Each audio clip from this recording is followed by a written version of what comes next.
Greetings, everyone, and welcome to Mega Life 21 Mayhem. I am your host for Mega Life 21 Mayhem, James P. Madonna, from the hard-hitting Internet Talk radio station. And this is another, actually it's the second very special segment of Mega Life 21 Mayhem, a brand new Internet Talk show based on a fantastic, exciting new group on Facebook, one of a kind. This is Honest Craft Beer Reviews Internet Talk Show, the second show. Now the first show, I did a wonderful, very in-depth, informative interview with the founder and beer expert of Honest Craft Beer Reviews, Mr. John Starodumsky.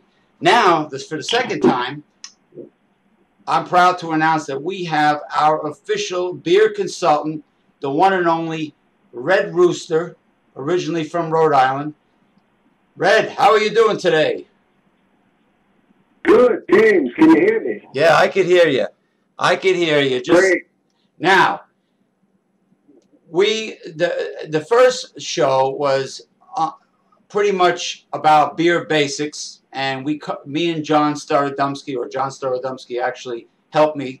He gave in detail, in the banter that we had, from the very beginning, the history of beer up until modern times, and about the difference of the different beers, how they relate to different cultures around the world, and how different cultures see beer and how they incorporate it into their culture, and so on about the difference between quality beer and cheap beer.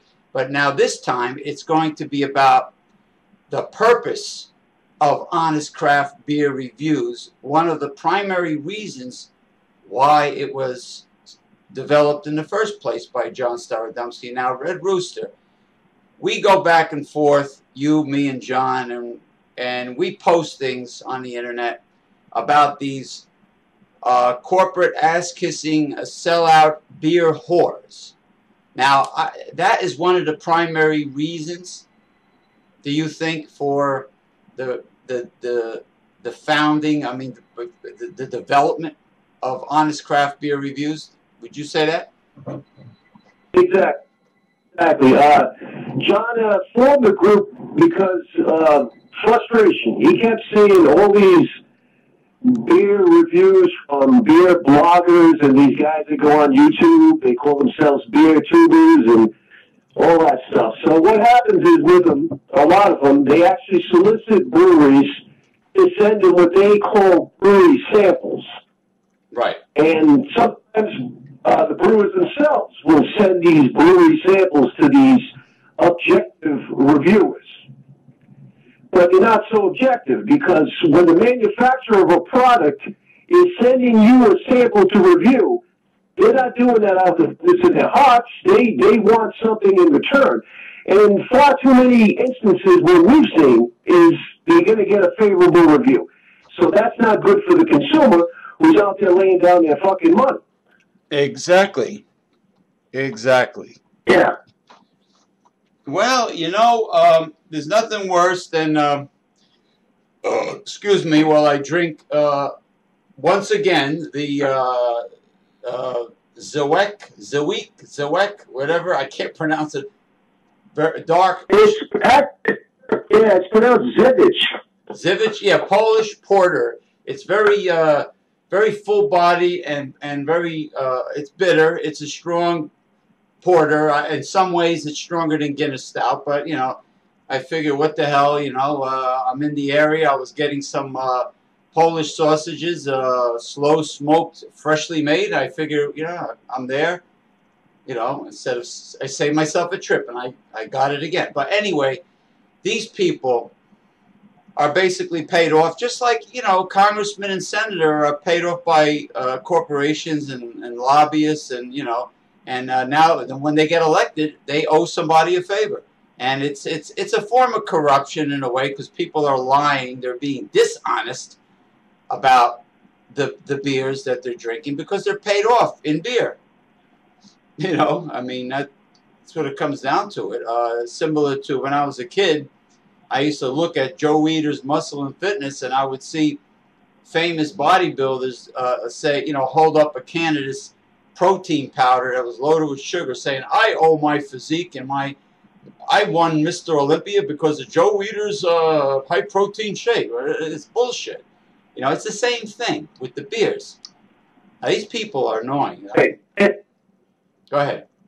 And if you're going to do that, James, if you're going to take the sample and you're going to give an endorsement, that's all well and good, but you really need to disclose that. And the problem here, and again, the reason that John decided to form the group, was a lot of these guys, they don't disclose that fact. They don't let you know that, okay, this brewery sent me this beer for nothing. But the Federal Trade Commission has guidelines with this very subject that if you get the sample, that is an in-kind payment and you are a paid endorsement. So don't try to pretend that you're objective, because there's no way you can be when someone sends you the product for nothing.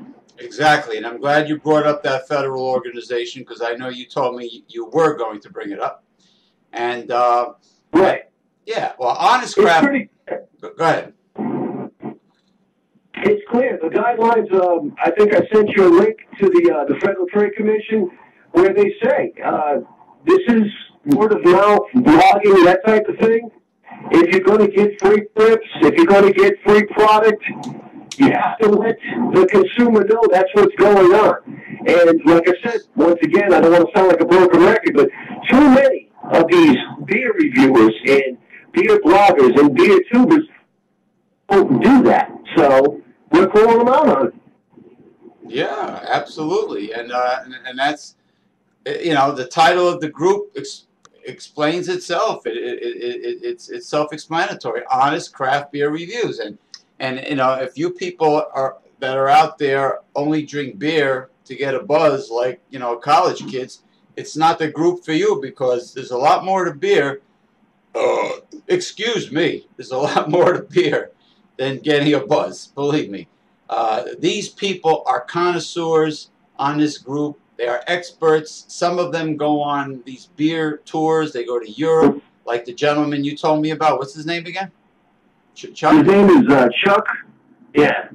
Triplett. Great guy. And you want to talk about somebody who knows his stuff. Unbelievable. Oh, yeah. It's just like wine tasters.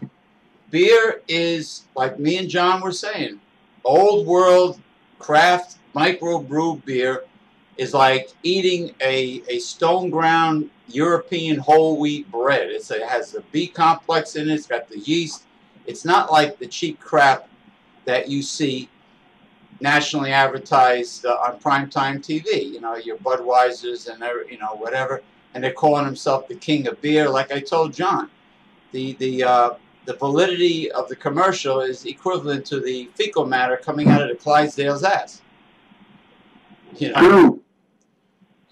Yeah. And again, like I said, these people, they are honest. Yeah. They can tell you that they're taking a sample. And I don't think John or myself have a problem with that. But again, the nature of that, you know, quid pro quo, whatever you want to call it, it's just rife for abuse. So we just try to say, why not just lay down the money and you can truly be objective. But, you know, this is always going to go on. So at least we're exposing them a little. So that's I guess that's the point, is that you can support a brewery, you can be objective, but support with your dollars. Exactly. Now, these people, do they, when they get the free, let's say, 1 case, 2 case, whatever of beer, and they give their phony baloney review, do they continue to get free beer from this company, or is it a one-shot deal? No, that's the thing. A lot of these guys have forged these kind of alliances, relationships, whatever you want to call it, right, with these brewers, and they get sent samples on a very regular basis, not from one brewery, but from multiple breweries. Now, the breweries that do this, I mean, they find this is a very cheap form of word-of-mouth advertising. I mean, they're businessmen. They know what they're doing. So they're figuring, you know, why pay for radio, you know, ad space or, you know, it can or print and magazines when I can just get some jerk off to, you know, send him maybe $100 worth of beer and he's going to put it out all over the internet. So there's a trade-off there. Hey, wait a minute. Is this similar to a few times when I read a review about a restaurant and the newspaper, the newspaper's so-called restaurant critic gave it like 4 or 5 stars, and I went there and it was absolute crap. That, you know, this guy, yeah, it's a similar, right? Well, you see, that's interesting. When someone works for a paper and they're you know, a restaurant critic, usually the publication, you know, the restaurant's paying for the meal, so the critic can stay, you know, objective, and you don't even know who he is. So, in some senses, and in some cases, I mean, these guys are honest because the paper's picking up the meal, not the restaurant itself. It's not different if you're going to walk into a restaurant and the restaurateur is going to pay for your meal, and then you say, okay, now go out and write about my restaurant and tell people what you think it's like. I mean, right there, it's like, come on. You're going to give him a favorable review because he just gave you a $50 meal. It's like that jabroni that who's getting fat like Emeril Lagasse. That jabroni Adam Richman on Man vs. Food. Everywhere he goes, his eyes bug out, and everything is fantastic for this guy, no matter what. Even if, you know, like we were having a little debate the other day on Hot Dog Nation, a good friend of mine, Mr. Irwin Benz's group, and about, you know, about putting cheap filler on a damn high quality hot dog like French fries, white potato, and then I mentioned burritos, and you know they stuff it with white rice so you get less beef. You know, it's like the old commercial. Hey, where's the beef? You know, the old lady. You know, this is cheap filler. But Adam Richman, his eyes bug out. Oh, this is awesome. Oh, do you see the size of this thing? Oh, I love it. I love it. I love it. I mean, you know, come on. The guy's getting paid from the Travel Channel, and he's getting free food, you know, and free airfare to get around. So it's jabronis. Well, like I said, those businesses that are featured on the show, of course, they're going to love that because people are going to watch, they're going to see, and they're going to want to go there. So when the Travel Channel features their establishment, I mean, that's just dollar signs for them. Mm-hmm. Mm-hmm. Absolutely. Yeah, a lot of these places are good, so it's a lot of those places are really worth going to. But as you say, maybe not so much. Some of them. Well, I'm a picky pain in the ass because I like a high quality. I like high quality products for a reasonable, affordable price. And you know, if I go somewhere, I don't want to see no $20 for aged Black Angus steak dinner or New York strip sirloin or ribeye. You know, come on. I mean, New York, the biggest ripoff in the world, of course, is dining out or drinking out in New York City. All right, I live about 20 to 30 minutes west of New York City, but I never go into New York because it's very it's like the ultimate tourist trap. It's a ripoff everywhere you go. You know. There's a company, this is a seafood restaurant in a huge shopping mall by me called Legal Seafood. I always joke about the name Legal Seafood. They should call it, you know, Legal Seafood with illegal prices, you know, because nothing is under 20 bucks. But, you know, I mean, of course, the restaurant critic, like a politician, what is he going to say? He's getting paid well. He's getting a free meal. You know, do we crucify him? Yeah, we could bitch slap him around, but you know, in a way, the guy's getting his palm greased, just like our supposed public leaders over in Washington, and that's about it, really. But you know, the main topic of the subject is of course people that are bribed and they lie and they're dishonest about their reviews. And you know, it's human nature, unfortunately. You know, we have We have corruption in all different forms, and this is one of them. They get a freebie. Go ahead, sir. You bring up a great point, and this is a point that John's making, is value, you know. How is somebody who's receiving something, how are they going to tell you about the value if it's a good value? Like John said once, like, tell me, is this worth $15 a six-pack? Is this glass of beer worth $9 for 11-ounce pour? You get the beer for free. You can't tell me that. Well, that's why I keep on talking about Yuengling. Why do you think I mention it? Not only because it's America's oldest brewery, but because it's an old-world craft microbrew that's very reasonably priced. Okay, Sam Adams, you know it well. You're a New Englander. Right, you're right. Yeah, I mean, you know, I pay like what do I pay? $6 for a six-pack of Yuengling lager. Yeah, about $6. $6. That's what I'm paying for Yuengling in my area, and that's my area. You know, very expensive, hoity-toity Bergen County, New Jersey. But I mean, actually, the guy I'm promoting, the theatrical entertainer, has one of his people happens to he moved to Pottstown, Pennsylvania. And the first word out of my mouth was Yuengling.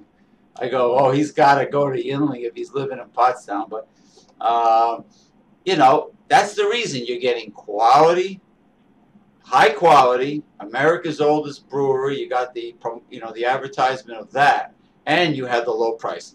Where if you buy a Sam Adams, all right, you know, the commercial sounds pretty good. The guy travels the world for the best ingredients, you know. But you're still paying like $8-9, right, for a six-pack of Sam Adams lager. That's the average these days, James. For a good, you're going to pay probably anywhere from 8 to 10, maybe a little higher in whatever market you're in. And you know what? I don't mind paying that if I know I'm getting a good quality product, and I know the brewery's making a little bit of profit for themselves and not outscoring me. Right. You know, the markup on some of these beers are a little too pricey because, of course, you know, when everything's involved and everything's more expensive because of inflation and all that. Yeah. But I think a bit screwed. It doesn't cost that much to make beer in some cases. Yeah, I mean, and now the microbreweries are literally coming out of the woodwork. I mean, every corner of the United States has numerous microbreweries that really caught on big over the years, and now it's like astronomical the in the United States, and that's a great thing. So how on earth do oh yeah, I take that back. I know how people like Budweiser and Miller's and Coors survive. They got a bunch of uninformed, maybe lacking a few brain cells from certain areas of this country that just drink the beer for a buzz.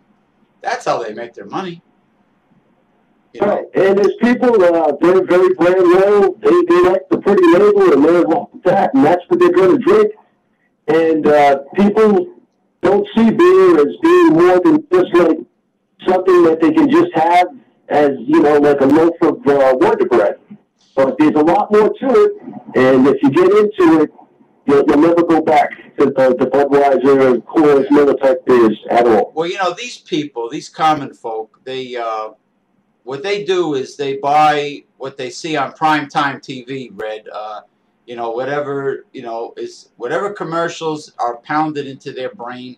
And you know, nobody could tell me differently, but the volume of commercials are deliberately much higher than the TV program you're watching, and they're pounded into their brain, and they go, well, yeah, the king of beers, yeah, the Clydesdales. Just like my friend says, oh, I buy Quaker oatmeal because I trust the old man's face on the box. I say, what the fuck? Okay, you know, he's got a smiling face. He looks like an Amish guy, you know. Well, but is that the reason why you buy it? So these people, it's pounded into their head. especially older folks, you know, they won't buy a generic brand, which is exactly the same thing. They have to buy what they see on primetime TV. And these people that go out and get the Budweiser, and this is what happens, you know, and they believe the commercial, and that's about it. They don't do their research, like guys like John Starodumsky and you, Red Rooster, and I guess myself, yeah, and the other great people that are members of Honest Craft Beer Reviews. They do their research. They study. They sample. They experience.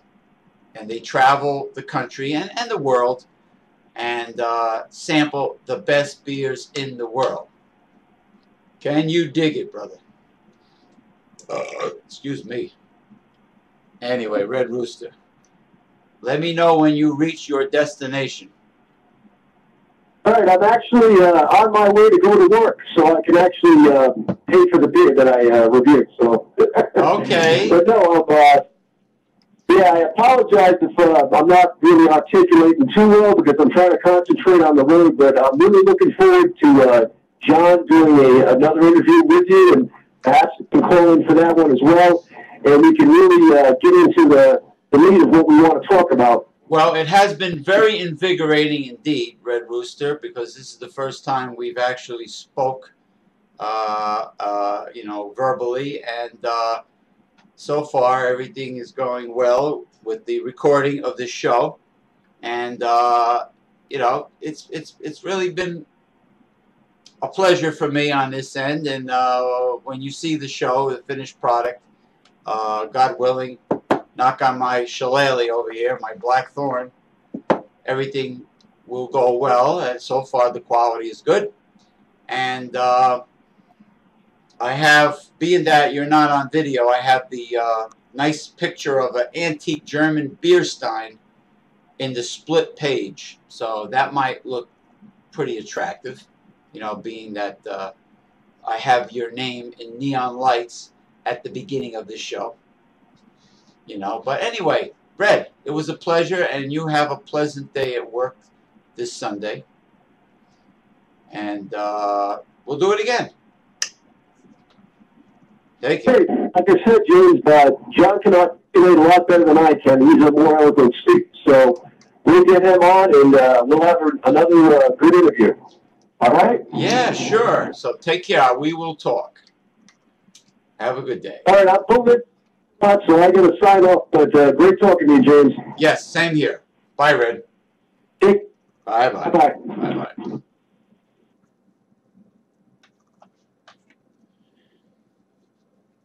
Well, thank you for joining us for Honest Craft Beer Reviews.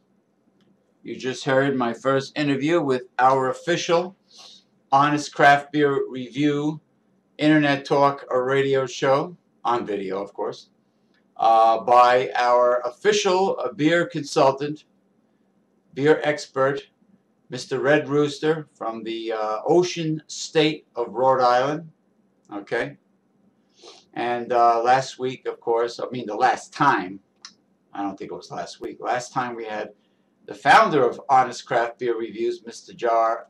John Starodumsky, who was scheduled for today's show, but he couldn't make it. He had an emergency. He got called away. So we will try to get him on next Sunday.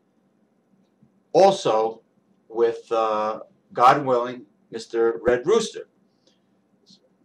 Thank you for joining us for Honest Craft Beer Reviews, the Internet Talk radio show. Bye-bye. This is James P. Madonna coming to you from the Newsletter Censored Research Center in northeastern New Jersey. For Mega Life 21, Mayhem